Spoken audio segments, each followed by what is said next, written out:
요즘에 저를 좀 사칭하는 불법 리딩방이나 텔레그램 또 단톡방들이 굉장히 좀 많아지고 있는데 각별히 여러분들이 좀 주의를 했으면 좋겠어서 이렇게 좀 영상을 찍게 됐고요. 실제 피해 사례들도 좀 있는 것 같아요. 저는 이런 리딩이라든가 이런 걸 전혀 하고 있지 않거든요. 저를 사칭한 어떤 문자가 온다거나 그런 걸 받으셨을 때는 그냥 무시를 하시거나 꼭 신고를 꼭 해주시면 좀 좋을 것 같습니다.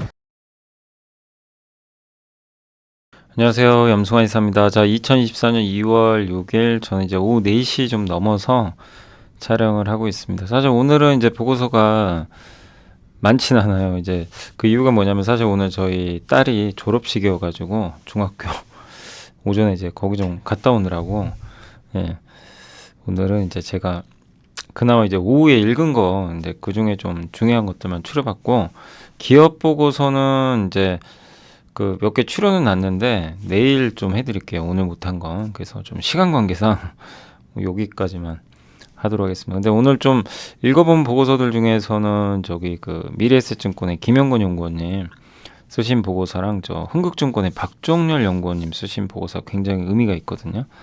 그래서 그거 먼저 설명해드리고 그 다음에 이제 정유업체 또 현대차 이건 아침에 3%에서 했던 이제 내용이고 일반 서버 투자 반도체 이렇게 해서 한번 보고서를 그 설명을 해드리고 오늘 또 증시가 요새 계속 안 좋습니다. 좀 답답하긴 한데 그래도 흔들리지 마시고 안 좋을 땐 투자를 하시고 장이 지난주처럼 막 흥분할 땐 조심하시고 너무 급등할 땐 좀 일부 현금하시고 그렇게 하셔야 돼요. 계속 장이 이게 테마 장세가 너무 빨리빨리 형성이 되니까 너무 급등한다 싶으면 좀 줄이는 게 맞고요. 너무 이건 과하게 빠진다. 그럼 오히려 기업 내용이 나쁘지 않다면 투자를 하는 것도 좋은 방법이 될 것 같습니다. 자, 그래서 오늘 이제 먼저 좀 설명드릴 건 이제 요거 그림을 제가 이게 더 이상 이제 바닥은 이제 바닥 찍었다 이런 표현을 좀 한번 그 그려달라고 했더니 이렇게 한 거고요. 우리가 땅 파다 보면 결국 이제 그 바닥이 드러나잖아요. 이제 반도체 HBM 말고 일반 반도체 있죠. 일반 전통 반도체. 레거시라 그러죠. 이제 그게 돌리는 것 같다. 저점을 찍었다. 요 오늘 보고서를 보면서 느낀 부분을 제가 그림 요 한 장으로 표현한 겁니다. 그래서 한번 설명해 드릴게요. 이것도 역시 구어체로 제가 한번 재작성을 했으니까 그러니까 김영근 연구원님의 의견은 다 그대로 들어가 있고 다만 이제 표현만 제가 구어체로 해봤습니다. 그래서 그거 좀 양해해 주시고 그래서 1월 기준으로 PC와 서버는 유지됐고 스마트폰 생산량은 좀 상향됐다. 그 트렌드 포스라고 알죠? 이게 이제 대만의 굉장히 유명한 반도체 전망 기관이죠. 알려져 있는데 전월보다 스마트폰 생산량이 0.4% 늘 걸로 그러니까 전월 전망보다 조금 더 올렸다. 라고 보시면 되겠고 하이닉스도 모바일 반도체 출하량은 한 자릿수 중반 한 5% 되겠죠. 중반이면 PC도 비슷하게 그러니까 출하량이 좀 늘어난다는 건 조금씩 뭔가 수요가 늘어난다는 얘기죠. 그리고 그 이후로 거론되는 게 갤럭시 같은 이제 고가폰 PC는 이제 교체 주기 윈도우로 또 교체하는 거 이게 다가오기 때문이다라고 좀 알려져 있고 그다음 올해 DRAM 수요 증가율은 15.2% 정도 증가할 걸로 보는데 그래픽 DRAM 이제 요게 이제 HBM 같은 AI용 반도체가 포함됐다고 보시면 되겠는데 이게 역시 뭐 예상대로 38%로 가장 크게 성장할 걸로 보고 있다라고 보시면 되겠고 DRAM은 이제 공급 같은 경우는 13.7% 정도 그 증가할 걸로 상향 조정을 했고요. 낸드는 그대로 좀 유지를 했습니다. 그러니까 DRAM은 이제 어떻게 보면 더 공급 증가율을 올린 거죠. 그리고 삼성전자는 DRAM 투자 전망치가 유지됐는데 하이닉스와 마이크론은 전망치를 상향했고 사실 이게 이제 삼성전자는 좀 뒤늦게 감산도 했잖아요. 좀 소극적이었죠. 근데 이제 하이닉스와 마이크론은 선제적으로 감산을 했기 때문에 그 차이가 좀 벌어진 거고 그래서 삼성전자는 DRAM 투자 전망치는 유지 하이닉스와 마이크론은 전망치를 올렸다. 전월 전망 대비 하이닉스가 25% 마이크론이 27% 정도 더 상향이 된 수치라고 좀 보시면 좋을 것 같습니다. 그래서 삼성전자 하이닉스 실적 발표에서 이제 확인한 건 보수적으로 투자는 하는데 HBM 투자는 줄일 수가 없잖아요. 더 늘려야 되니까 다른 걸 줄여야 되는 거죠. 예, 그런 기존 유지가 됐고 그러면은 하이닉스 같은 경우도 이제 다른 쪽에 투자를 많이 할 수가 없다 보니까 금액 자체는 최소화해야 되거든요. HBM이나 첨단 반도체 투자를 해야 되니까 그래서 옛날 공정에 쓰던 장비를 신공정으로 보내고 있대요. 그러니까 이거는 예전에 그 유안타 증권이었나요? 어떤 이제 애널리스트 분이 제가 기억나는 게 한 2달 전이었던 것 같아요. 그 보고서 기억나세요? 옛날 장비 많이 쓸 거다. 신장비보다. 그래서 코팅 수요가 늘 거다. 그래서 이제 BCNC나 수혜받는 기업이 뭐 코미코 같은 기업들이죠. 기억나세요? 그 보고서 혹시? 이거 읽으면서 이제 근데 그분의 말씀대로 진짜로 그렇게 하고 있는 거예요. 지금 하이닉스가. 옛날 장비를 그냥 오래된 장비 그대로 쓰는 거예요. 그럼 이제 그런 부품 수요는 더 늘어나겠죠. 예, 코팅이나.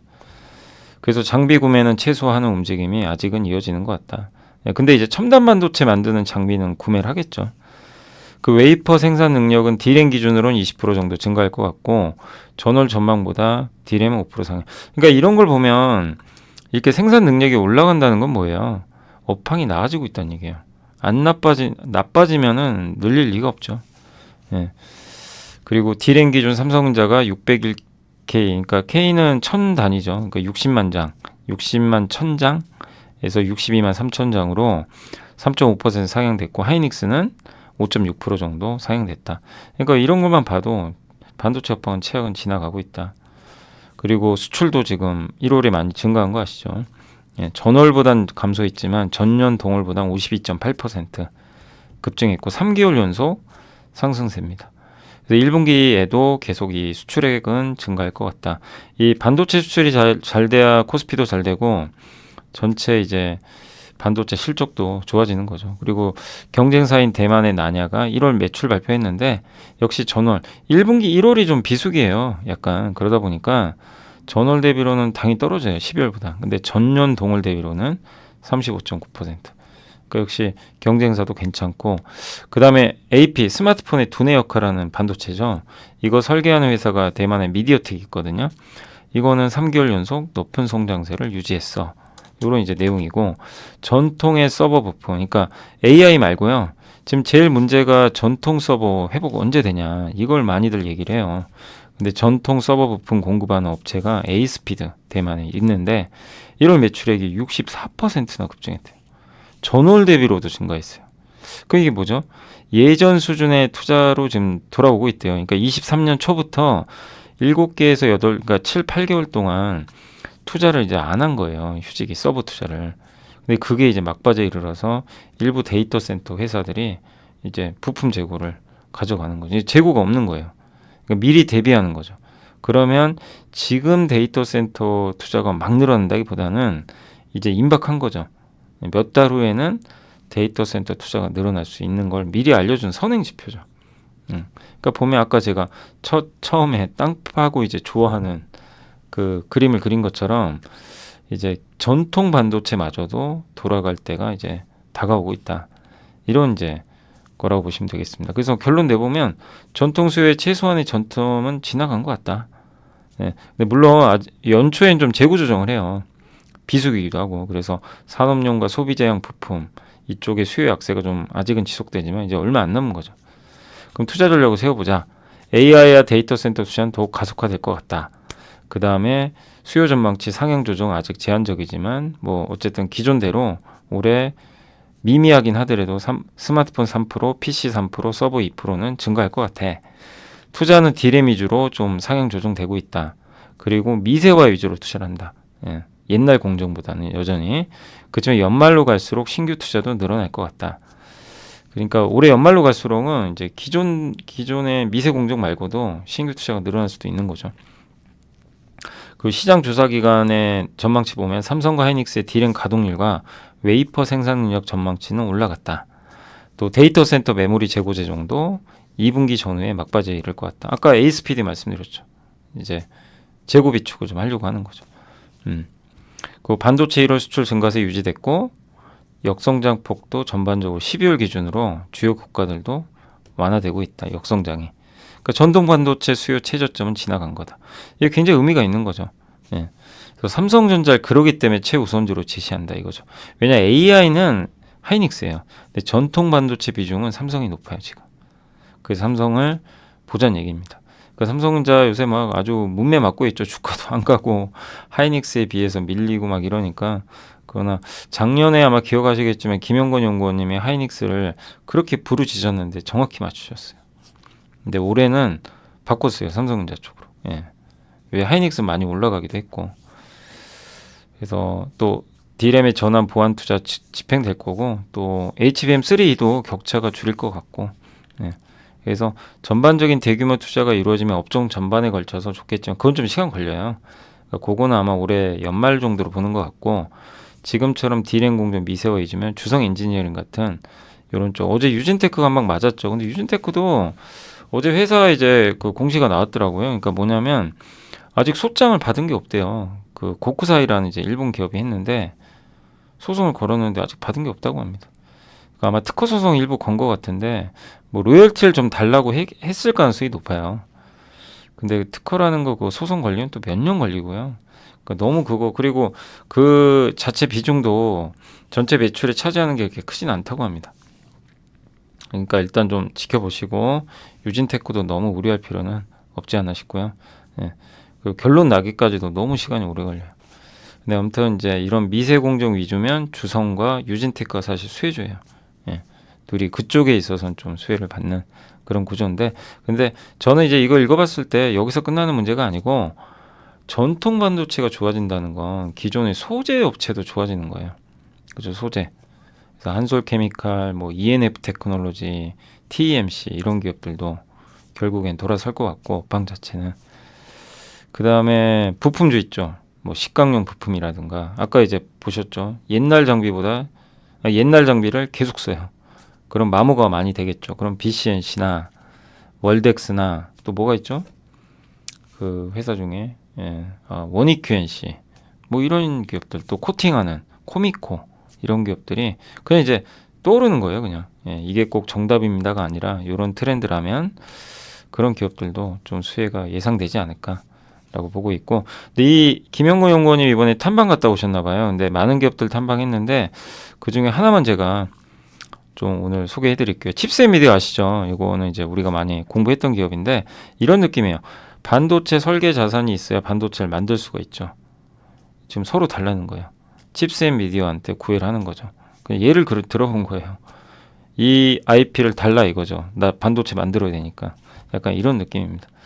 영상 처리에 특화된 반도체를 만드는 회사로 알려져. 그래서 자율주행 회사로 알려져 있지만 NPU 있죠. 인공지능 반도체 회사로도 알려져 있어요. 그러니까 둘 다 하는 거죠. 그래서 로열티 매출은 칩셋 미디어가 만든 IP를 가지고 어떤 회사가 설계를 해서 반도체를 만들었어요. 그러면 그게 이제 매출이 나오죠. 그러면 그거를 매출 나올 때마다 받는 거, 로열티. 그걸 로열티라고 하는 거죠. 라이센스 뭐냐면 IP를 처음 넘겨줄 때 이제 어떤 회사 반도체 만들고 싶은데 IP가 필요하죠. 그래서 그걸 처음 받아갈 때 그거를 라이센스비라 그래요. 그리고 그거 가지고 이제 2, 3년 후에 만들거든요, 반도체.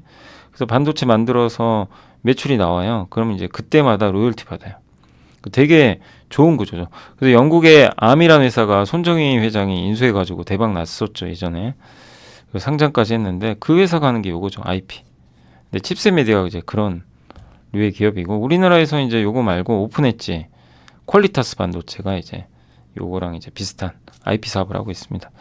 또 영상 처리에 근데 좀 특화됐어요, 이 회사는. 그래서 거의 과점이고 영상 처리에 특화된 IP 제공은 거의 칩셋 미디어가 유일하다. 그래서 그런 부분이 되게 매력적인 것 같아요. 경쟁이 치열하지가 않은 거죠. 고객은 많은데. 그리고 가정과 데이터 센터형 NPU 제품의 고객으로는 뭐 리얼텍, 에스윈, 뭐 소시오 넥스트, 텍사스 인스트루먼트, AMD.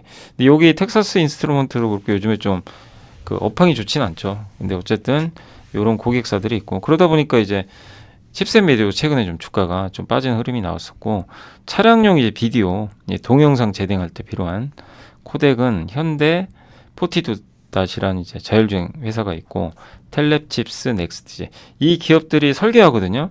그럴 때 이제 여기 칩셋 미디어 거 가져와서 설계하는 거죠. 그러니까 이제 원본이 되는 거죠, 칩셋 미디어가. 근데 AI 메가 트렌드에 부합하는 IP를 갖고 있습니다. 최근 데이터 센터형 고객들이 증가하고 있는데 NPU 제품의 부동소수점, 저도 이게 사실 부동소수점이 뭔가 이렇게 한번 좀 그 제가 한번 물어봤는데 이 저기 챗GPT는 한번 좀 찾아봤거든요. 그러니까 높은 유연성, 그러니까 특정하게 뭔가 이제 그 어떤 값이 정해진 게 아니고 유연하게, 예, 그게 좀 바뀐다고 보시면 좋을 것 같은데, 어쨌든 굉장히 유연한 계산 방식이라고 보시면 좋을 것 같아요. 그래서 예, 그런 방식으로 하는데, 그 이게 용량이 또 높기 때문에 용량이 높아지면은 크게 커지잖아요. 그래서 엔비디아 비롯한 시장 내 일부 업체들만 지금 채택을 하고 있다고 합니다. 예. 근데 NPU 제품에 이제 저런 연산 방식이 좀 채택이 되면서 해당 수요에 대응이 가능했다, 이렇게 보시면 되겠고, 업계 유일의 영상 처리인 특화, 아까 말씀드렸죠. 예. 영상을 처리하는 데 필요한 IP를 갖고 있어요. 그래서 연초 AMD와 10억 규모의 비디오 코덱 NPU 라이센스 계약을 맺었고, 이거 끝이 아닙니다. 계속 또 나오겠죠. 그리고 이 미중 수출 규제 때문에 중국 밸류체인들이 엔비디아 대체품을 찾을 때 작년에 칩셋 미디어가 만든 그 IP 있죠. 요게 이제 중국 데이터 센터 쪽으로 들어갔나 봐요. 매출 비중이. 그래서 AI 관련된 물론 매출 비중이 옛날에 23년 이전에는 20에서 30%밖에 안 됐는데 작년에는 그게 60%까지 늘었다고 합니다. 굉장히 이제 크게 는 거죠. 그래서 최대 고객사인 NXP, 요게 이제 아마 네덜란드죠. 네덜란드의 그 차량용 반도체 회사인데 요걸 추월하는 것으로 추정을 하고 있다. 그러니까 중국 비중이 급격히 는 거죠. 근데 그게 무조건 좋은 건 아니고 올해는 부메랑이 되겠죠. 작년에 너무 좋았는데 올해는 좀 줄 수가 있거든요. 예. 근데 어쨌든 이 데이터 센터는 가격도 비싸대요. 공급 단가가 칩당 6에서 7센트. 스마트폰 향은 2센트밖에 안 돼요. 3배 이상 비싼 거죠. 근데 앞으로 또 이런 이제 반도체 자급화 이슈, 아까 그림 그대로예요. 서로 반도체를 자급하려고 그래요. IP가 필요합니다. 그래서 이 칩셋 미디어가 해외 비중을 이제 늘릴 수 있는 기회들이 많이 생기는 거죠. 그래서 작년에 너무 이제 중국 비중이 높았는데 올해 감소하겠지만 또 2년 지나면 중국 회사들이 그 칩셋 미디어 IP 가지고 반도체 만들 거 아니에요. 그러면 이제 로열티가 또 들어오겠죠. 지금 라이센스고. 예. 그래서 25년 되면 또 괜찮아지는 거죠. 그러니까 지금 24년에 약간의 공백은 나쁘게 볼 필요 없다. 그리고 이제 AI, 온디바이스 AI 시장이 열리고 있잖아요. 그래서 칩셋 미디어 주요 기술들이 슈퍼 레졸루션, 뭐 노이즈 리덕스, 그러니까 노이즈 감소시키고, 예, 그 다음에 사물을 이제 디텍션 감지하고, 예, 슈퍼 리졸루션 아마 영상 화질을 올려주는 거겠죠. 그래서 이게 이제 NPU가 뭐예요? 인공지능 반도체잖아요. 거기에 이 기술들을 넣어요, 그냥. 예, 그래서 그 칩셋 미디어 또 NPU에 최적화되어 사용할 수 있도록 더 설계를 한다고 합니다. 그러니까 칩셋 미디어에 좀 종속될 수 있게 만드는 거죠. 예. 그래서 범용 NPU는 이제 누구나 쓸 수 있는 그 특정 회사에 해당되는 게 아니라 누구나 쓸 수 있는 그 NPU를 사용하지 않는 경우에 칩셋 미디어의 영상 처리 전용 NPU를 사용을 한다고 합니다.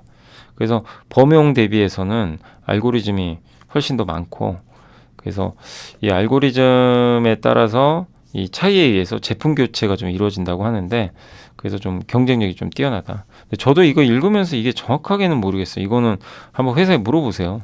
예. 혹시 이제 칩셋 미디어 좀 궁금하신 분들은 이 내용 있죠. 범용 NPU를 사용하지 않는 경우 칩셋 미디어의 영상 처리 전용 NPU를 사용한다. 뭐 이것까지 이해되는데 이게 알고리즘의 이게 값이라고 합니다. 근데 이게 아마 클수록 좋겠죠. 근데 이 값이 0.2 정도 차이가 나면 제품을 교체한다고 합니다. 예. 그래서 좀 차별화됐다고 하는데 그거 한번 알아보시면 되겠고, 갤럭시 S24 엑시노스 제품에는 저 범용과 저 특정 기능, 그러니까 이 어떻게 보면 칩셋 미디어는 SNPU예요. 특정 기능. 그러니까 범용 NPU랑 이게 분리가 돼서 서로 각각 탑재가 됐대요. 예. 서로 따로따로. 그만큼 이제 이 특정 기능 NPU가 쓰인다는 얘기죠. 퀄컴도 이걸 분리해서 개발을 하고 있대요. 그러면 SNPU의 경우는 영상 기능에 특화된 NPU로 추정이 된대요. 그러니까 저 SNPU는 뭐냐? 그러니까 NPU가 각각 들어가는데 옛날에는 그냥 범용 NPU가 들어갔다면 지금 뭐냐면 갤럭시 S24에 분리됐어요. 범용 따로, 특정 기능. 근데 이 특정 기능은 영상 기능입니다. 영상 기능에 특화된 회사는 누구죠? 칩셋 미디어. 그 얘기예요. 예.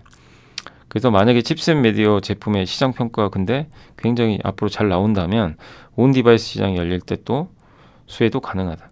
그래서 PER은 비싸요. 그러니까 이쪽은 뭐 밸류로 평가할 수 없어요. 마치 의료 AI 제가 말씀드렸죠. 의료 AI 엄청 비싸다 그랬죠. 아니 비싼 정도가 아니라 실적이 안 나와요. 아직 적자고. 그러니까 밸류 계산이 안 돼요. 그래서 되게 어려워요. 막 접근하기가. 이게 싼 겁니까? 비싼 겁니까? 주가는 막 10배 오른 기업도 있고. 그래서 막 빠져도 할 말이 없어요. 막 주가 쭉쭉 빠져도. 근데 올라가도 할 말이 없어요.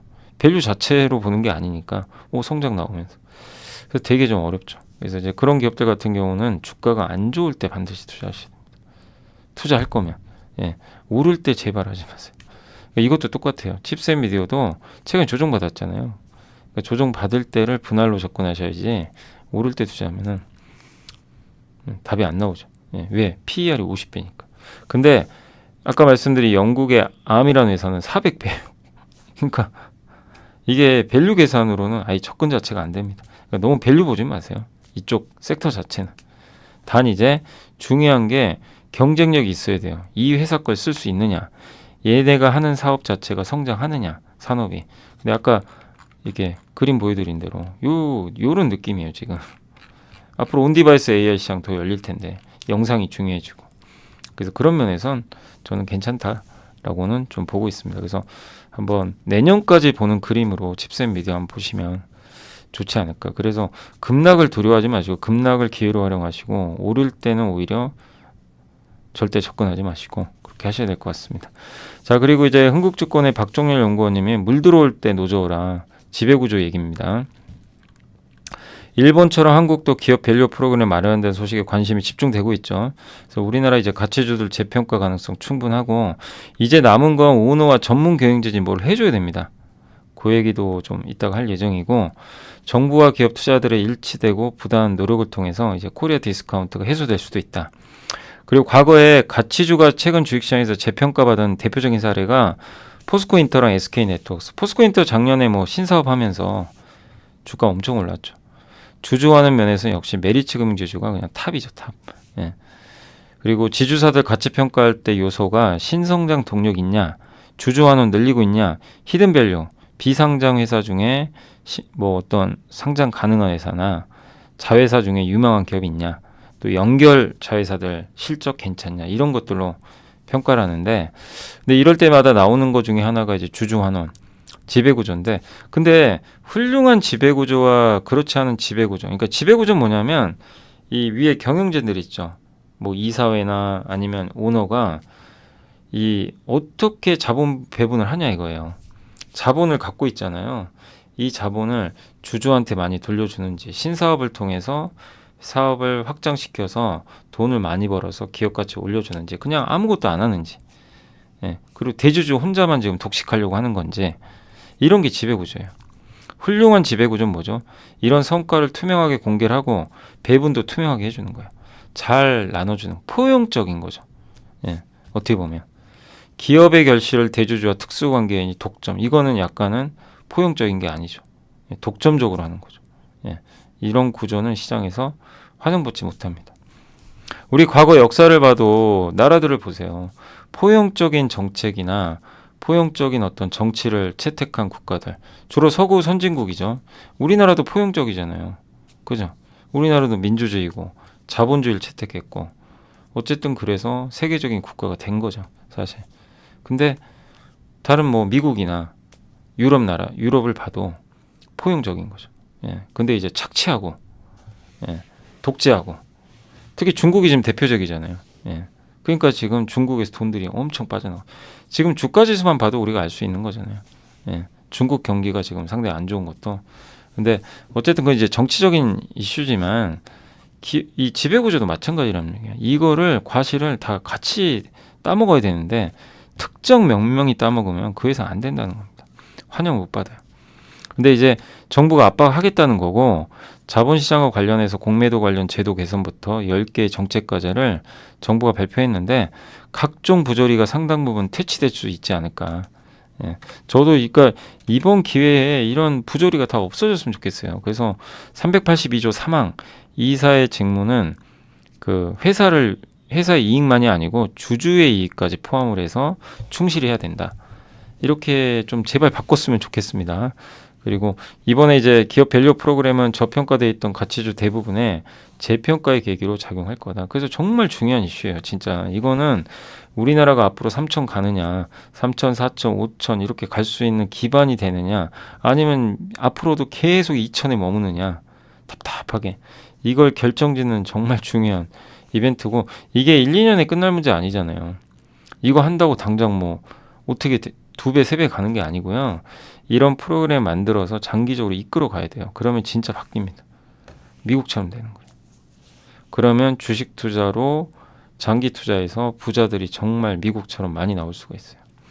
이게 안 되면 그냥 맨날 우리 한국은 박스권에서 테마주 단타하고 쏠림 현상 계속 심해지고, 그냥 그런 또 장이 계속 펼쳐지는 거죠. 그럼 계속 할인받는 거예요.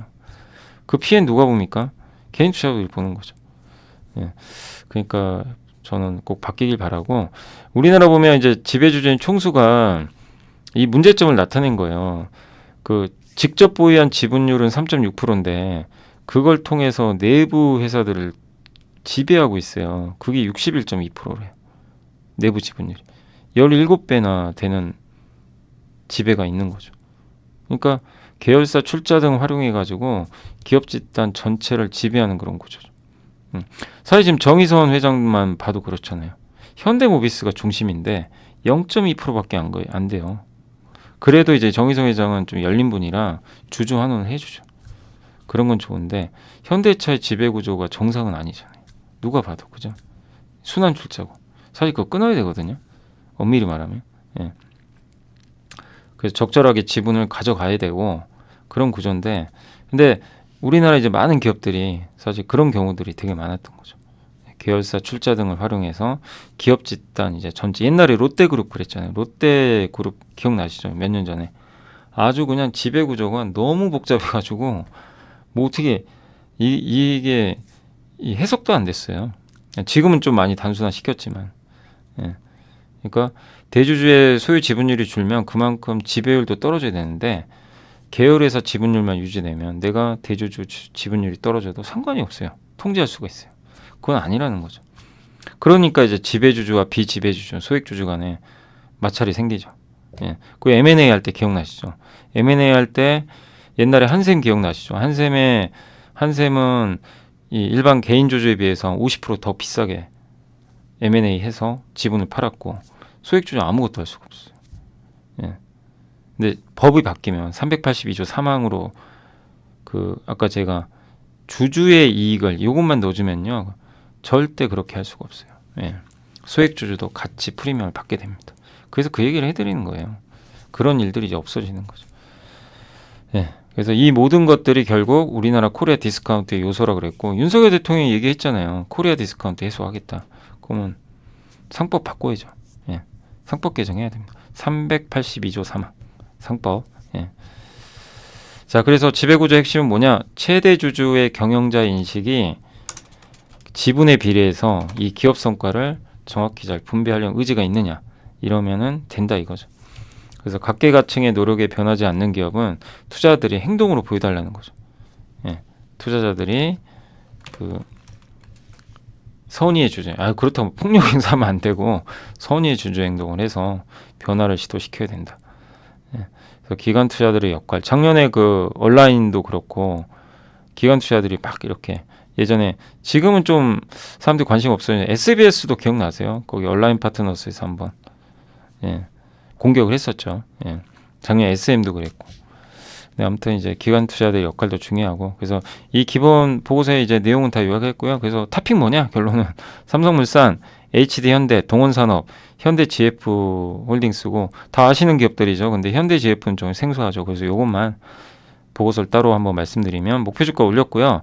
자사주 10.2% 올해 내에 소각하고 현금 배당 아마 150억 정도 목표로 하고 있는 것 같고, 자회사들이 많아요. 현대그린푸드 6년에 걸쳐 자사주 매입 소각, 현대백화점 이제 배당 성향 올리고, 배당 성향 10%는 안 돼요. 좀 많이 해야죠. 현대백화점도 더 늘렸으면 좋겠고, 현대홈쇼핑은 주당 배당금 200원 이상 증액을 할 거란 전망이 있습니다.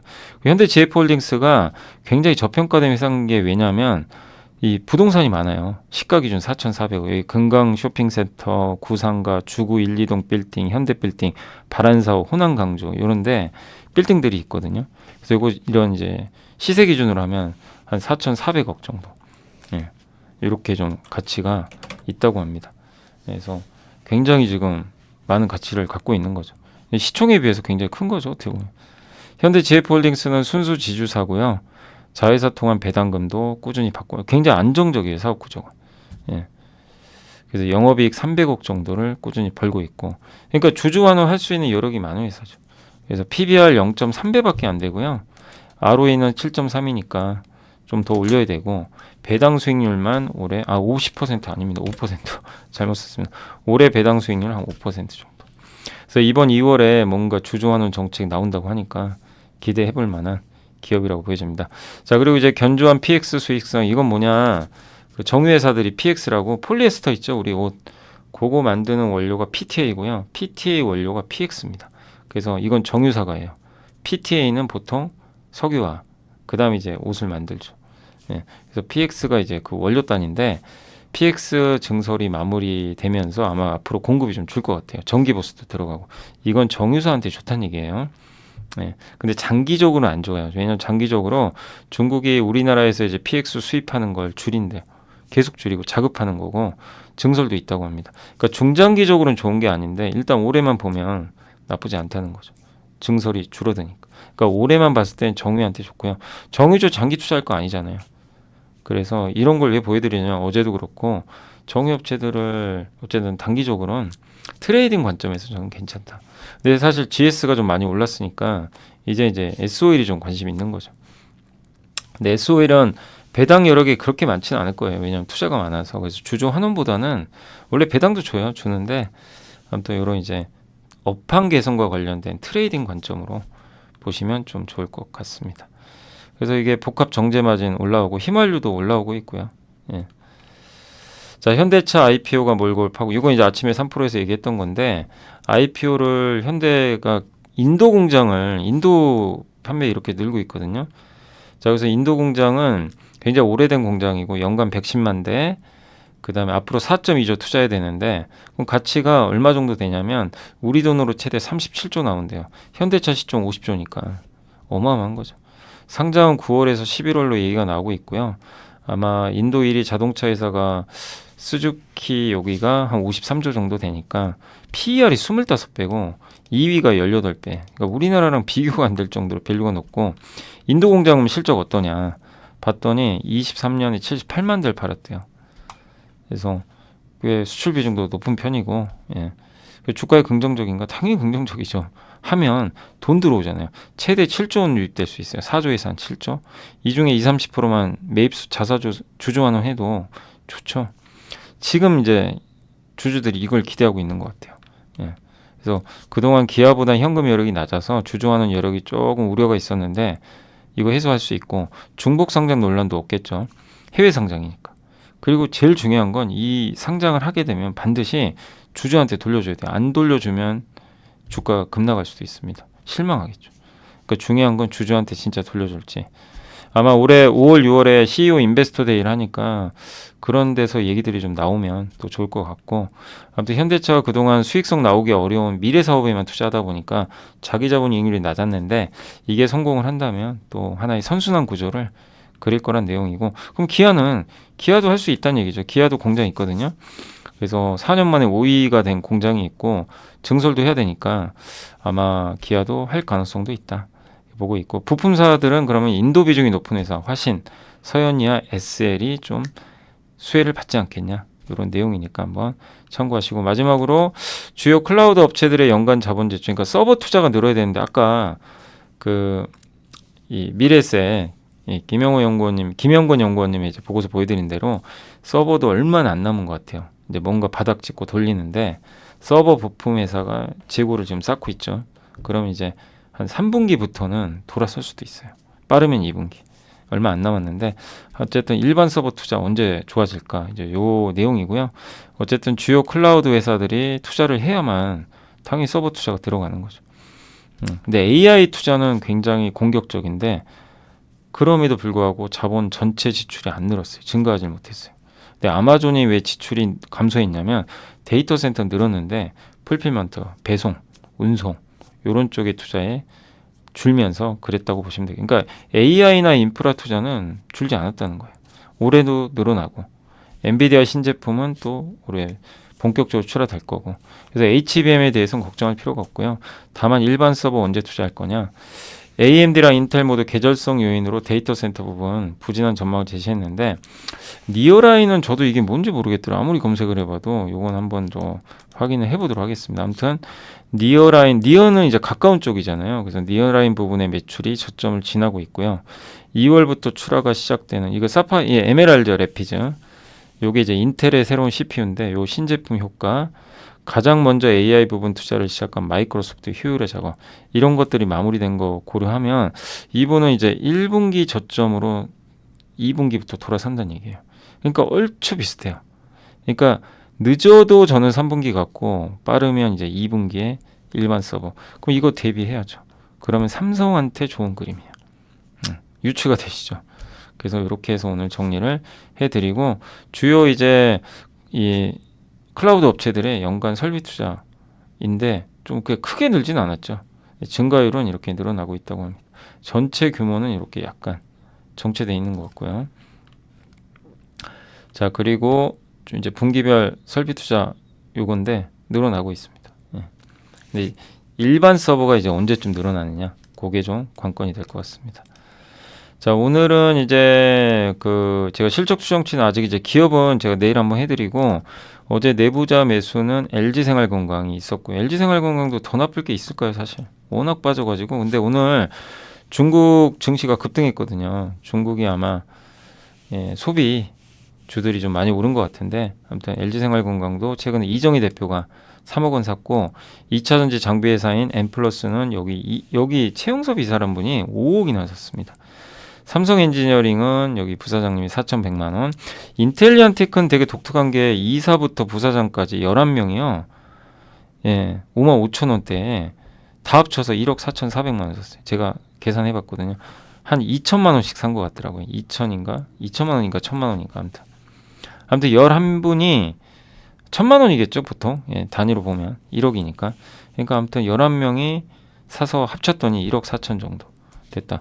11명이 동시에 저렇게 산 건 드문 케이스인데 아무튼 매수가 들어왔다 보시고, 공시로는 어제 TSI가 2차전지 믹싱 장비, 혼합 장비랑 SK이노베이션은 주식 소각했고, 이건 칭찬해줘야 됩니다. 아주 잘했고요. 8천억 정도. BNK도 주식 소각했다는 거 말씀을 드리겠습니다. 자, 그리고 이제 오늘 시장 말씀드리겠습니다. 오늘 주식시장은 어쨌든 오늘도 하락세로 마감했고요.